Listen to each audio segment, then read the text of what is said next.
Hello everyone, geography random concept series में आज यह जानेंगे कि कंपोनेंट्स ऑफ इकोसिस्टम क्या है। पारिस्थितिकी तंत्र के घटक क्या बहुत महत्वपूर्ण है, जो UGC net first paper second paper geography के लिए बहुत महत्वपूर्ण है। यहाँ से क्वेश्चन बार बार रिपीट होती है, 100% क्वेश्चन आते हैं। ओके एवरीवन, अब हम स्टार्ट करते हैं कंपोनेंट्स ऑफ इकोसिस्टम, पारिस्थितिकी तंत्र के घटक। सबसे पहले आप ये बताओ मुझे, अगर सूरज ना निकले और पौधे गायब हो जाए तो जीवन बचेगा क्या? नहीं ना। मतलब हर चीज, सूरज, मिट्टी, पानी, पेड़ पौधे एक दूसरे से जुड़े हैं। इन्हीं को हम क्या कहते हैं? इकोसिस्टम के कंपोनेंट कहते हैं, पारिस्थितिकी तंत्र के घटक कहते हैं। आया समझ में? कंपोनेंट ऑफ इकोसिस्टम को दो भागों में बांटा गया है। पारिस्थितिकी तंत्र के दो भाग हैं, कौन कौन से? पहला है बायोटिक कंपोनेंट, दूसरा है अबायोटिक कंपोनेंट। बायोटिक मतलब जीवित घटक, अबायोटिक मतलब अजीवित घटक, निर्जीव घटक। तो सबसे पहले हम बायोटिक कंपोनेंट को विस्तार से समझेंगे, ठीक है। बायोटिक कंपोनेंट में ये क्या है? बायोटिक कंपोनेंट जीवित चीजें जिनसे जीवन चलता है, जो जीवन को चलाती है, क्या है? ये बायोटिक कंपोनेंट है। इनमें कौन आते हैं? जैसे प्रोड्यूसर्स, उत्पादक, इनका काम क्या है? भोजन बनाना। इनमें आते हैं ऑटोट्रॉप्स, जैसे ग्रीन प्लांट, बैक्टीरिया, एल्गी, ये क्या करती है? सूर्य के ऊर्जा से भोजन बनाती है, ठीक है।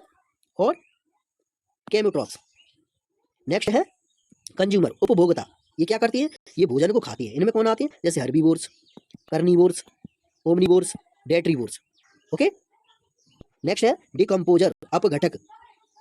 इनमें कौन आता है? बैक्टीरिया, फफूंद। ये और इनके कार्य क्या है? इनके कार्य हैं मृत जीवों को सड़ाकर मिट्टी में पोषक तत्व लौटाना। आया समझ में? तो गाइस, हमने बायोटिक कंपोनेंट को कंप्लीट कर लिया। अब हम समझेंगे अबायोटिक कंपोनेंट, अजीवित घटक, निर्जीव घटक। मतलब जीवित नहीं लेकिन जीवन को संभव बनाती है। जैसे बिना आधार के मकान नहीं बनता, उसी प्रकार बिना अबायोटिक के जीवन नहीं चलता। ऐसे याद रखो। आया समझ में? अब इनमें कौन कौन आते हैं अबायोटिक में? जैसे सूर्य का प्रकाश, light, soil, water, temperature, climate. पूछा जाता है क्वेश्चन। ओके एवरीवन, जैसे आप एग्जांपल समझ सकते हैं। सोचो, अगर सूरज ना निकले तो पौधे मर जाएंगे। पौधे क्या मर जाएंगे? पौधे मरेंगे तो गाय क्या खाएगी?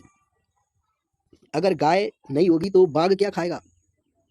और सब खत्म ही हो जाए तो जीवन में पोषक तत्व कौन लौटाएगा? है? जमीन में, मिट्टी में पोषक तत्व कौन लौटाएगा? आया समझ में? ऐसे समझो।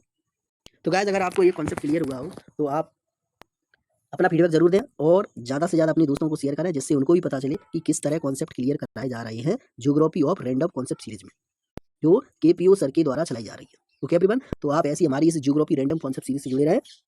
आपका हर कॉन्सेप्ट क्लियर हुआ।